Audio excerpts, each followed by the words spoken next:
Summary of the poem, Remembrance, Cold in the Earth, by Emily Brontë.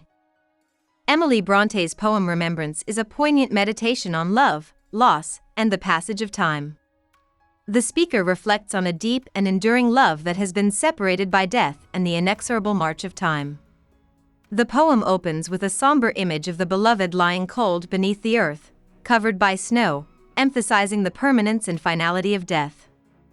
The speaker questions whether they have forgotten their only love, suggesting a sense of guilt or sorrow for moving on from their past love. As the poem progresses, the speaker's thoughts turn to the distant past and the place where their beloved rests. The northern hills, covered with heath and fern, symbolize the beloved's final resting place and the natural beauty that surrounds it. The passage of 15 years, marked by the changing seasons, highlights the length of time that has elapsed since the beloved's death. Despite the years of change and suffering, the speaker acknowledges the faithful spirit that continues to remember the beloved. The speaker then grapples with the tension between their continued existence and the memory of their lost love. They seek forgiveness for any perceived forgetfulness, explaining that the tides of life and new desires have occupied their thoughts. Although their life has moved forward with new hopes and aspirations, these cannot diminish the significance of the past love. The poem reveals a struggle between holding on to the past and facing the realities of the present. In the concluding stanzas, the speaker reflects on how their life has changed since the death of their beloved. They acknowledge that despite the absence of joy and the end of golden dreams, they have learned to cherish existence in a different way. The pain of remembering has become a profound and sacred part of their being, and they have worked to suppress their longing for reunion with the deceased. The speaker admits to a lingering sense of rapture in the anguish of memory, suggesting that the intensity of their past emotions prevents them from seeking joy in the present world. The rhythm of the poem is characterized by a melancholic and reflective tone, with a meter that generally follows a consistent pattern of iambic pentameter. The use of quatrains with alternating rhymes, ABAB, provides a rhythmic stability that contrasts with the emotional turmoil expressed in the verses. The structure of the poem, with its tight rhyme scheme and rhythmic consistency, enhances the sense of order and control in the speaker's reflections on loss and remembrance. The theme of the poem revolves around the enduring nature of love and the difficulty of reconciling past affections with present realities. The speaker's journey through grief, memory, and acceptance illustrates the profound impact of love on the human psyche, even as time and circumstance move inexorably forward. The poem poignantly captures the interplay between remembrance and reality, highlighting the tension between holding on to the past and adapting to life without the beloved. Line-by-line explanation of the poem, Remembrance by Emily Brontë.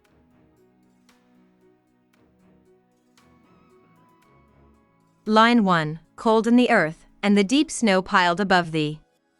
In this opening line, Emily Brontë uses stark and evocative imagery to convey the coldness and finality of death. The cold in the earth reflects the physical state of the beloved's resting place, emphasizing the harsh and unfeeling nature of the grave.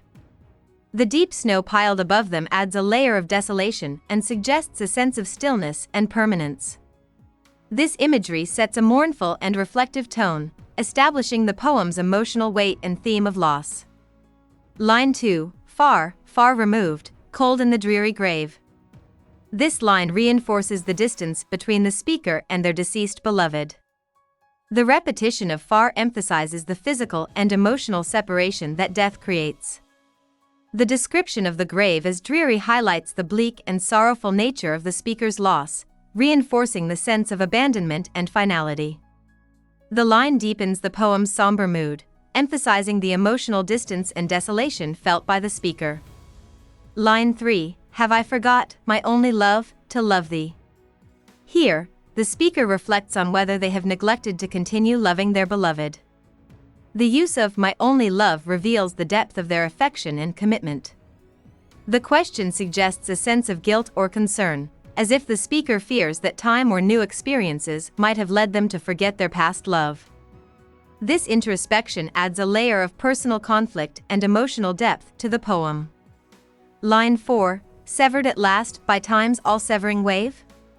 The metaphor of time's all-severing wave represents the relentless passage of time that erodes and separates.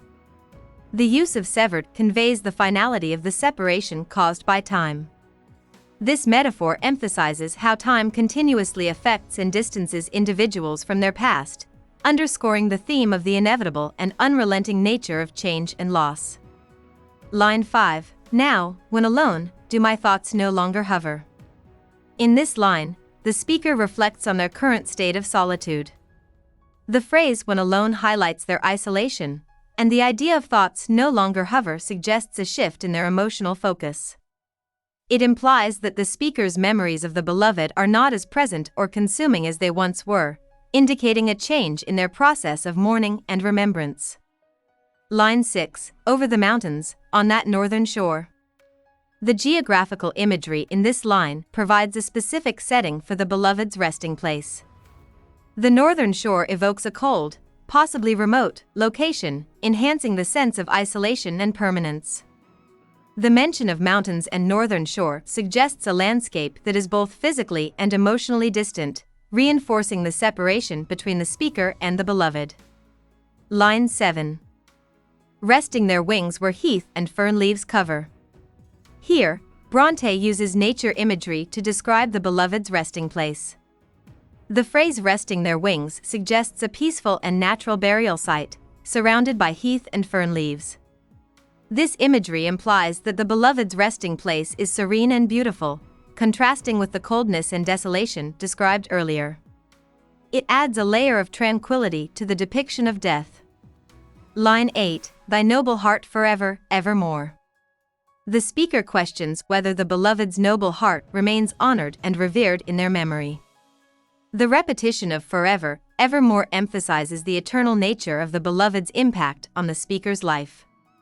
This line underscores the enduring love and the permanence of the beloved's significance, even as time continues to pass. Line 9. Cold in the earth, and 15 wild Decembers.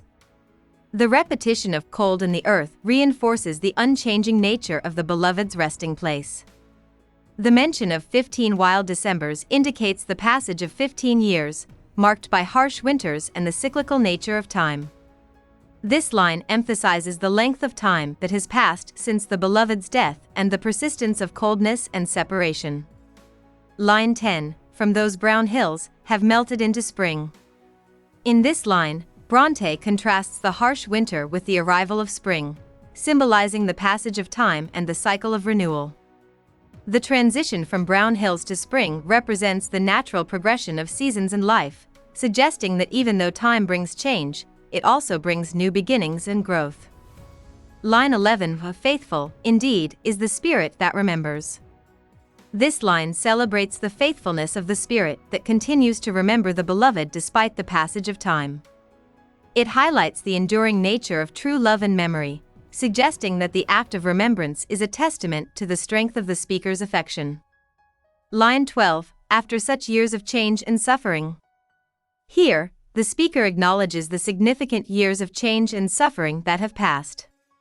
This recognition underscores the endurance required to maintain remembrance and the ongoing impact of loss and hardship on the speaker's life. Line 13. Sweet love of youth, forgive if I forget thee. The speaker seeks forgiveness from their sweet love of youth for any perceived forgetfulness. This line conveys a sense of regret and a desire for reconciliation with the past love, indicating that the speaker values their youthful love deeply and feels remorseful about any perceived lapse in their affection. Line 14. While the world's tide is bearing me along. The metaphor of the world's tide suggests that the speaker is being carried along by the currents of life and external circumstances.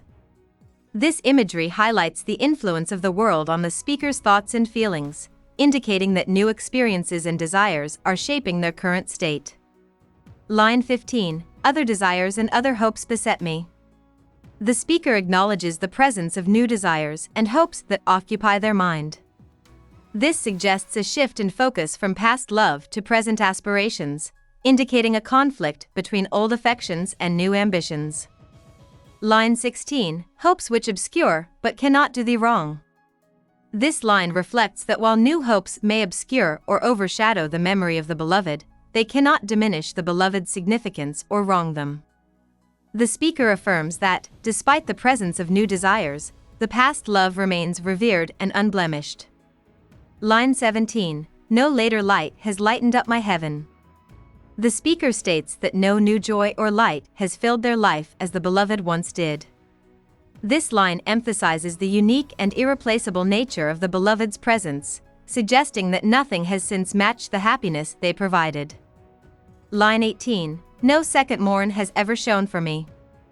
The phrase second morn suggests that no subsequent experiences have brought the same joy or fulfillment as the beloved did. This line reinforces the idea that the beloved's presence was singular and unmatched in its impact on the speaker's life. Line 19. All my life's bliss from thy dear life was given. The speaker reflects that all their past happiness came from the beloved. This line underscores the extent to which the speaker's joy was dependent on their past love, highlighting the profound impact the beloved had on their life. Line 20. All my life's bliss is in the grave with thee. Here, the speaker states that all their past happiness is now buried with the beloved. This line highlights the emotional finality of the loss, suggesting that the speaker's bliss is forever entwined with the beloved's memory and remains in the grave. Line 21. But, when the days of golden dreams had perished. The speaker reflects on the end of golden dreams and idealistic joy. This line marks a transition from a time of happiness to a period of reflection and mourning, indicating the end of an era of youthful dreams. Line 22. And even despair was powerless to destroy. The speaker acknowledges that even deep despair was insufficient to completely destroy their sense of existence. This line suggests resilience and the ability to cope with profound grief despite the overwhelming nature of despair. Line 23. Then did I learn how existence could be cherished. The speaker reflects on learning to value life and find meaning despite the absence of joy.